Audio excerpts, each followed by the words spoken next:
What's the most fascinating country on the deal-making stage over the last 5 years?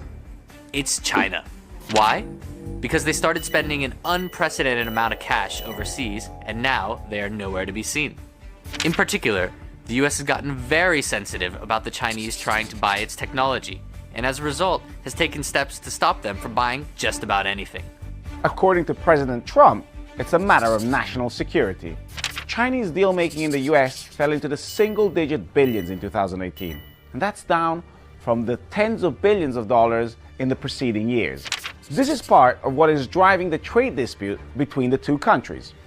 The US sees the Chinese trying to get their hands on sensitive US technology, while the Chinese are concerned about the US trying to stop them from rising as a nation. The culmination of these tensions came last year when President Trump struck down a $142 billion bid by a Singapore-based company called Broadcom to buy a US chipmaker called Qualcomm. That prompted China to retaliate by suffocating Qualcomm's planned $44 billion takeover of a Dutch company called NXP Semiconductors.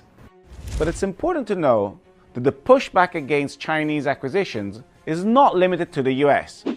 Over the last few years, Germany, the UK, Canada, and Australia have all introduced new measures to block foreign acquisitions. Reading between the lines, it's all aimed at one country, China.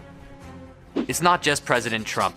Back in the US, Congress, with a bipartisan vote, gave CFIUS, the Committee on Foreign Investment in the US, which has the power to block inbound deals, more tools to limit foreign deal-making. So, are we expecting Chinese deal-making to return to the record levels seen a few years ago? Well, unfortunately for deal-makers, the answer is probably no.